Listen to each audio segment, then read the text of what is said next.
샬롬, 김윤규 목사입니다. 오늘 우리들은 레위기 19장 32절에서 34절의 말씀을 근거해서 어르신 공경, 나그네 사랑이라는 제목을 가지고 함께 하나님의 말씀을 생각해 보겠습니다.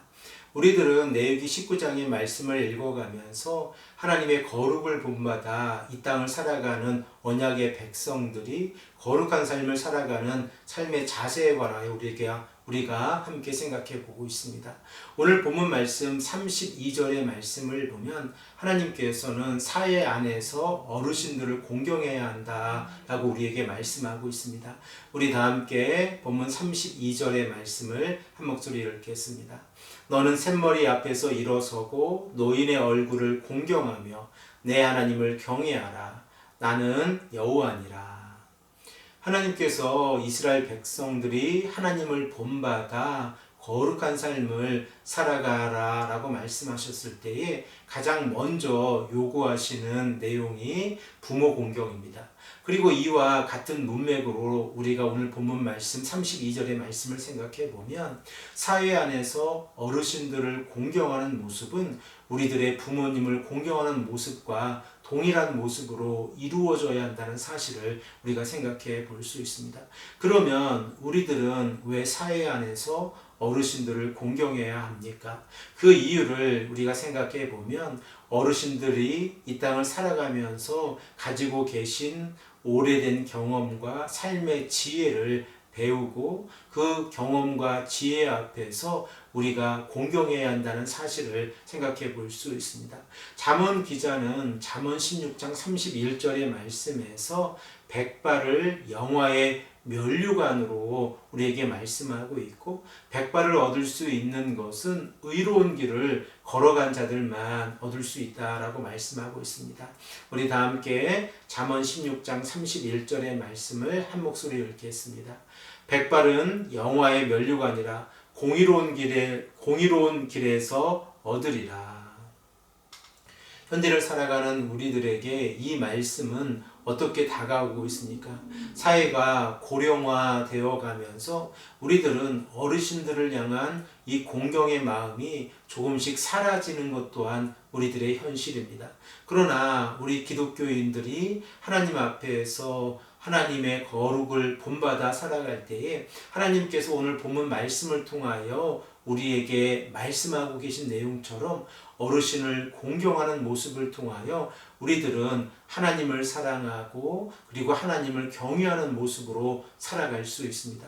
그 이유를 우리가 생각해 보면 하나님 앞에서 거룩이라고 하는 것이 추상적이거나 신비적인 개념이 아니라 실천적인 개념이기 때문에 그렇습니다.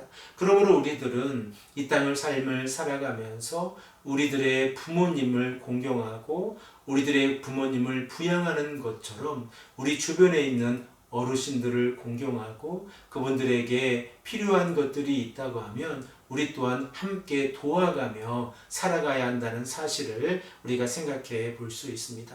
본문 33절에서 34절의 말씀을 생각해 보면 나그네에 관한 사랑의 메시지가 기록이 되어져 있습니다. 우리 다 함께 33절, 34절의 말씀을 한 목소리로 읽겠습니다. 거루민이 너희의 땅에 거류하여 함께 있거든 너희는 그들을 학대하지 말고 너희와 함께 있는 거류민을 너희 중에서 나은 자같이 여기며 자기같이 사랑하라. 너희도 애굽 땅에서 거류민이 되었으니라. 나는 너희의 하나님 여호와니라.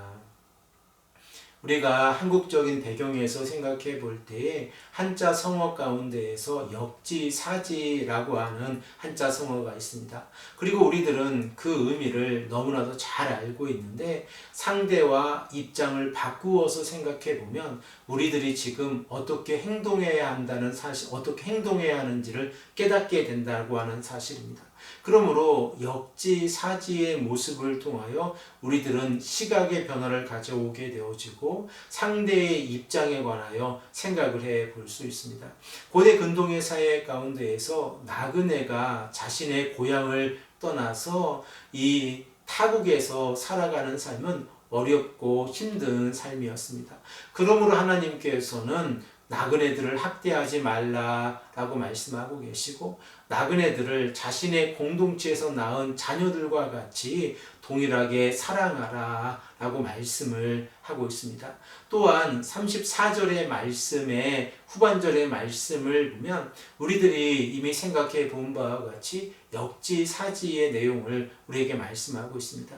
이스라엘 백성들이 애굽에서 400년 동안 종살이 하였을 때에 그들은 하나님 앞에서 자유를 간절히 갈망하고 있었습니다.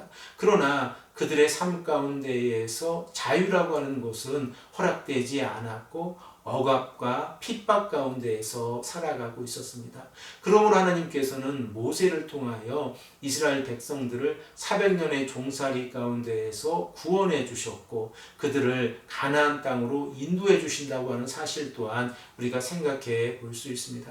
그러므로 하나님께서는 이스라엘 백성들에게 애굽 땅에서 노예 생활을 했던 그 시간을 기억하라 라고 말씀하고 계십니다. 우리들의 삶은 어떠합니까? 우리들이 이 땅을 살아가면서 특별히 이 캐나다 땅에서 나그네 삶을 살아가면서 우리 주변에 있는 사람들에게 사랑으로 대하고 있습니까? 우리가 이 광역 토론토 지역에 정착을 한 시간이 오래되어 가면서 우리들 또한 이 땅의 정착민으로 살아가고 있습니다. 그러면 이 땅에 새로 오는 자들에게 우리가 사랑으로 대해주고 사회적인 약자들을 우리가 돌보아 주는 것 또한 하나님께서 오늘 본문 말씀 33절에서 34절의 말씀을 통하여 우리에게 강조하고 계신 나그네의 사랑의 모습이라는 것을 우리가 생각해 볼 수 있습니다. 우리의 믿음의 공동체가 가난한 자들을 돌보아 주고 그들의 어려움에 귀 기울여 주고 하나님의 사랑을 실천하는 공동체로 나아가기를 소망합니다. 함께 기도드리겠습니다. 아버지 하나님 감사합니다. 오늘도 우리에게 말씀하셔서 우리가 이 땅에서 삶을 살아가면서 우리 주변에 계신 어르신들을 공경하고 나그네를 사랑하는 것이 하나님 앞에서 거룩한 삶이라는 것을 깨닫게 하시니 감사합니다. 아버지 하나님, 우리가 이 믿음 가운데에서 오늘도 사랑을 베풀며 살아갈 수 있도록 인도하여 주시옵소서. 감사드리며 사랑이 많으신 예수 그리스도의 이름으로 간절히 기도합니다. 아멘.